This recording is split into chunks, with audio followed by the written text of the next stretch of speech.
যারা কোরআনে কারীম শিক্ষা করে তাদেরকে বলা হয় তালিবুল ইলম। কি বলা হয়? তালিবুল ইলম। কোরআনের শিক্ষার্থী, হাদিসের শিক্ষার্থী, তাদেরকে কি বলা হয়? তালিবুল ইলম। তালিবুল ইলম হওয়ার জন্য শুধুই ছোট মানুষ থাকা লাগবে? বড়রা কি তালিবুল ইলম হতে পারবে না? পারবে কিনা? যারাই কোরআন শিখতে চায়, শিখার জন্য আসে, তারাই তালিবুল ইলম, কোরআনের ছাত্র। তা আমরা এখানে এসেছি কোরআন হাদিস থেকে কিছু কথা শোনার জন্য, শিখার জন্য। আমরাও কি তালিবুল ইলম? এই তালিবুল ইলমের সম্মান মর্যাদা আছে না নাই? কম না বেশি? এই সম্মান মর্যাদা কে দিয়েছেন? আল্লাহ পাক দিয়েছেন। হাদিস শরীফে আসছে, আমার নবীজি বলেন, ওয়া ইন্নাল মালাইকাতা লা তাদউ আজনিহাতাহা রিদান লিতালিবিল ইলম। যারা আল্লাহর কোরআন শিখার জন্য, দ্বীন শিখার জন্য ঘর থেকে বের হয়ে যায়, ওই সমস্ত কোরআনের ছাত্রদেরকে, তালিবুল ইলমদেরকে সম্মান দেখানোর জন্য আল্লাহর নূরের ফেরেশতারা তাদের নূরের পাখা তাদের পায়ের নিচে বিছিয়ে দেয়।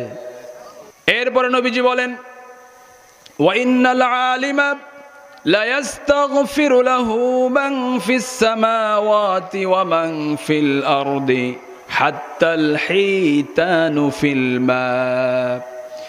এবং ওই সমস্ত তালিবুল ইলমের জন্য, আলেমদের জন্য আসমান জমিনে যত মাখলুকাত আছে, যত সৃষ্টিকুল আছে, এমনকি পানির মধ্যে, নদী এবং সাগরের মধ্যে যত প্রাণী আছে, যত মাছ আছে, যত কীট পতঙ্গ আছে, সব কিছু ওই কোরআনের ছাত্রের জন্য ইস্তেগফারের দোয়া করতে থাকে।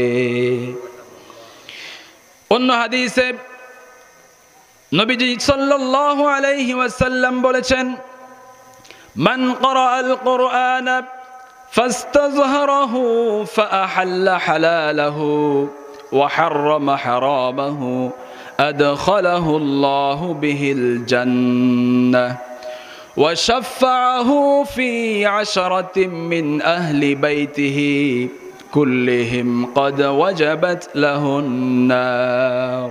যে ব্যক্তি কোরআন পড়ল, কোরআন বুঝল, কোরআন ভিত্তিক জীবন গঠন করল, কোরআনের হালালকে হালাল হিসাবে গ্রহণ করল, কোরআনের হালালকে হারামকে হারাম হিসাবে বর্জন করল, আল্লাহ রাব্বুল আলামিন আমার সেই উম্মতকে বিনা আযাবে এবং বিনা হিসাবে জান্নাতে পৌঁছে দিবেন।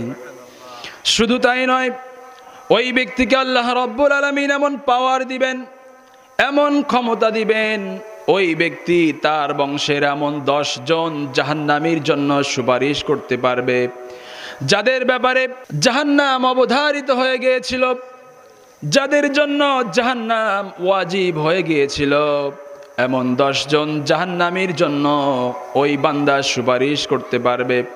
10 জন জাহান্নামীর জন্য সুপারিশ করে জাহান্নাম থেকে বের করে আল্লাহর জান্নাতে নিয়ে যাবে। জোরে কোন সুবহানাল্লাহ। এই সম্মান সবাইকে আমরা চাই? সবাইকে আমরা চাই? তাহলে কোরআন পড়তে হবে। সবাইকে রাজি আছেন? এবং সন্তানকে কোরআন শিক্ষা দিতে হবে। রাজি আছেন সবাই?